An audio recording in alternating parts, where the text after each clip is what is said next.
We are back in your life, and today the National Party has come out with a policy to try and win your vote. We're talking KiwiSaver changes, Michael. Yeah, we are today. And this one, pretty timely. They came out earlier this week. And I tell you what, a lot of interest, a lot of heat, a lot of reaction. I know you did a post on my favorite social media network, which is LinkedIn. Follow me. I got like 100 subscribers.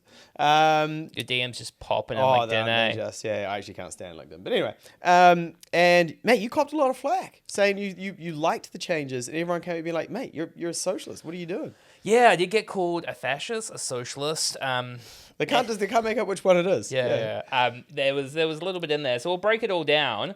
Should we just jump straight into the changes, Mike? Yeah, go on then. All right, James. So run me through what they are. There's about 5 or 6 kind of headline points. Yeah, let's see if I can remember them all. Our first one is mandatory contributions for all. I don't know how that works with business owners. The second is $1,500 into every baby's KiwiSaver account. That means every child will have a KiwiSaver open when they are born. Kickstarter. Point number 3 is if you are on parental leave, the government will top up what your employer would have put into your KiwiSaver. Mm-hmm. Point number 4, if you're over 65, your employer now would have to legally contribute to your KiwiSaver going forward. And the big one, which they have already talked about in the past and said that they would do, is by 2031, they want to get to 6% employee, 6% employer contributions. Bang it together, we're at 12%, which is the same as Australia. And apparently, they're richer than us, Mike. Bish, bash, bosh, job done. Point number 1, we're going to make this thing mandatory. You got to do it. You ain't got a choice. You got to contribute to this thing. You're taking away my ability to decide what to do with my money, James. Do you think this is a good thing? Do you think this is a bad thing? I think it's a good thing. Okay. I understand the cons. Mm-hmm. And this is where I got most of the hate, was people being like, I've sorted myself out. I should be able to make my own choices. I don't want the government having control over my money, even though like it's a fund manager looking after your money. Granted, they deal with it within a the government telling you what rules. to do with your money. Yeah, for sure. I think what most people struggle to understand with this sort of thing, I'm sure the comment section will come for me, is that in the 1960s, we had 7 workers to 1 retiree. By 2060, we're going to have 2 workers to 1 retiree. We have an aging population, which by 2060, over 50% of our spend is going to be going to New Zealand superannuation and to healthcare. And the average Kiwi is retiring with $120,000, which is jack all. So if you're going, nobody's saving enough for retirement, and then we've got an aging population, somebody has to do something. Yeah. Super is not going to be around to save everyone's lives, right? Like, it is not going to be at the same age, the same amount, not means tested. Like, we simply can't afford that as a country. So I agree with the government stepping in here going, nah. Like, we need to take some steps now to fix this. And to be honest, I see compulsory contributions as a bit of a baby step. I'm like, it's not even going to help. Like, yeah, it'll help to a degree, especially for people who are just getting started now. But for a lot of people moving into retirement who haven't had compulsory contributions, they're still in a bit of a tight spot. I love the utopia version of like everybody able to take care of themselves, but I just think the reality is everybody's going to end up with a bill if we don't do something. Yeah, and unfortunately, we live in the real world where actually, there will be some people who have sorted themselves out, but the majority of people definitely need some guidance on this. All right, James, so point 2, what do you got? So it was around parental leave. So obviously there is a gap between male and female KiwiSaver balances, and most of that tends to happen around having kids, which is not really fair. So the government has recognized that and being, hey, whatever your employer is putting into your KiwiSaver, we will put that into your KiwiSaver while you're on parental leave, which I think is just a good thing to do. Yeah. And to be honest, I'm glad that the government has, as a business owner, I'm glad that the government has picked it up and they're not making business owners pick it up while they're on mat leave. Again, I just think this makes a lot of sense. I can't really understand why people would push back on this. The employers are picking up a few of these bills, Mike, so wait for the other points. No, I know. All right, James, point number 3, we've got a Kickstarter. We do. So $1,500 is going into every child's KiwiSaver account if they're born after this is all put in place. If you extrapolate that over time, inflation adjusted, carry the 1+1, it's about $40,000 that they'll have in their KiwiSaver by the time they're 60, just with that alone. Yep. But obviously, you've got employer contributions. It gives them a base much faster, so it will continue to compound quite a bit quicker. So I think this is a good thing to do to get. I do wonder whether there's like a bit of we want all children to have KiwiSaver accounts as part of it, opposed to people opening them up later. I wonder if that's a bit of the logic behind it. But hey, more money going to KiwiSavers, benefiting from compounding returns. Good stuff. Yeah, I really like this one. It's weird though, because they're the same government that stopped like the Kickstarter we used to have. I know that's a different Kickstarter where it was like, we're trying to get people to enroll in KiwiSaver. It's a new scheme. We need to entice people to do this. It just seems strange to me, right? That they're like, we're going to take it away. No, we're going to bring it back. We're going to take it away. I'm like, classic governments, you know? Pretty much. So point number 4 is around those over 65. So at the moment, when you hit 65, your employer legally doesn't have to contribute to KiwiSaver anymore. A lot of employers do at the moment. This is quite an exciting one because there is quite a lot of people, we're all living longer. I'm going to live forever. I'll probably work past 65. Yeah. You're never getting 65. I'm never getting to 65, That's a different kettle of fish. Probably don't contribute to KiwiSaver. Oh, wait, the government's making you do it against your will. Maybe I don't like this. But the big thing is people are working longer. They're doing the same job. They should get the same remuneration. Yep.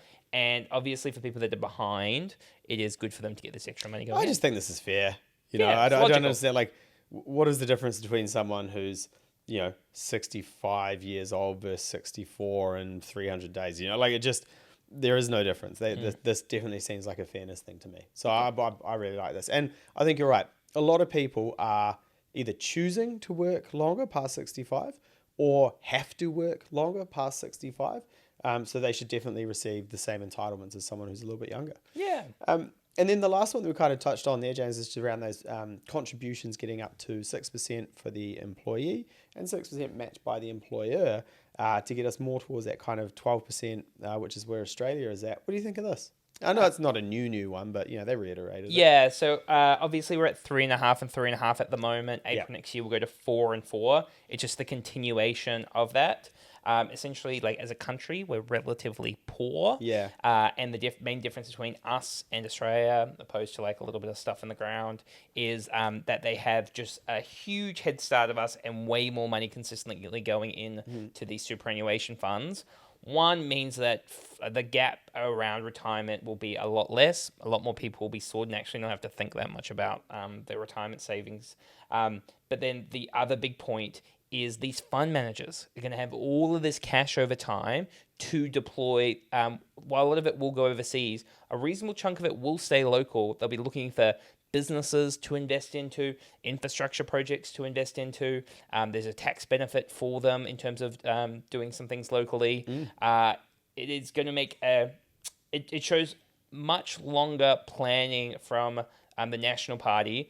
This is like, if you're thinking about it like in the short term, they're taking money away from people, right? They're making their lives right now in a tough economy where things aren't going as they planned worse. Yeah. This shows much like in a year, this isn't going to matter. 5 years, this isn't going to matter. 10, 20, 30 years, it's going to make the country a much better place. Yeah, and we were talking to Sam Stubbs last weekend, actually, just around some of what he's got planned. And if you use what he's doing as a little bit of a benchmark here, right? You go, okay, as an employer, I'm now going to have to contribute, 2.5% more for my employees. I know we're getting there over time. You're taking money away from my business, and then you're taking money away from the employee as well.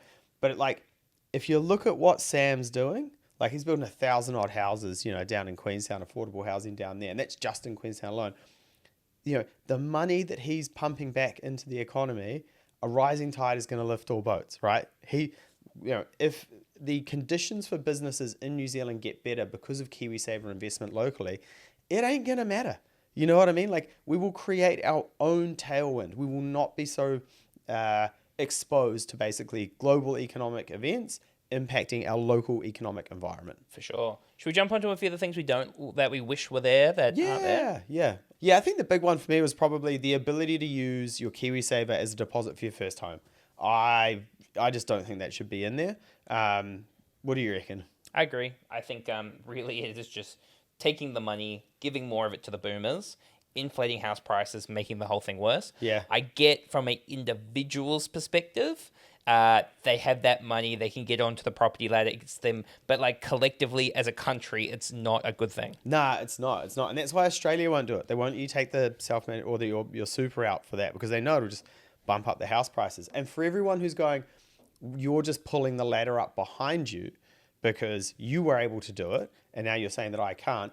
There is a way I think it could work. Whereas if you have a 5% deposit loan at the moment sponsored by Kāinga, they underwrite the loan with an insurance policy.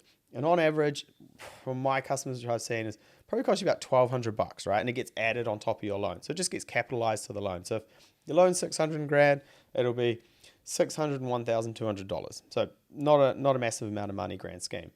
And if we think about what a deposit is, it's just basically, if the loan falls over, it's an insurance policy for the bank that they're not going to lose money. You can actually just insure against that. So you don't need a 20% deposit as a first home buyer. And I think if they rolled that, the ability to get that insurance out to all first home buyers, you would be able to leave your money in KiwiSaver and you wouldn't need that 20% deposit for the first home. So I think it can be achieved if people just think a little bit more laterally and look at the long-term impacts of what it means when you take that money out. Yeah, nice. So there's probably two more that I would like to see. The first is the removal of the employer and the employer and just a straight percentage on top that gets, as part of your package when you become, you take on a salary. The reason for that is opposed to my money, your money. It's just something that it happens like in Australia. I guess the tricky bit is that first step of how do you implement it because employers pick up all of the bill or employees take a pay cut. Like it's just a little bit messy. Yeah, I think I agree, but I think we're stuck with this. That's very difficult to unwind, and it gets harder to unwind the larger the contributions become. Yeah, for sure. And the last one is business owners. Yeah. So you look at business owners and go, I don't know what happens to them with these hypothetical changes. Are they forced to make contributions? Are they, in this example, do they have to just pay the 3.5 and the 3.5 if they're on a salary, which means they're kind of essentially putting 7% in? Yeah. They don't miss out on anything if they're not putting in money at the moment, but they're also not really saving for retirement. I would have liked to see something for business owners in there. Yeah, because you may just end up seeing business owners dodge this. Instead of paying themselves a salary, they'll do dividends or something like that to get around it. So, yeah, I thought that was a big miss as well. Yeah, cool. But in reality, actually quite a lot of stuff in there and you can't do everything at once. So Yeah. I'm really happy about this. I know there'll be a lot of people in the comments going free choice, all that kind of stuff. I am as much of a free market guy as you get. Yeah. I don't want the government involved in my business. Yeah. All of those kind of good things. But I think as a collective, sometimes you have to take control and make better decisions. Yeah, I 100% agree. Yeah. Cool. All right, wrap it up there. Let us know what you think in the comment section of these changes. Make sure to review, subscribe, and we'll catch you next time. Cheers.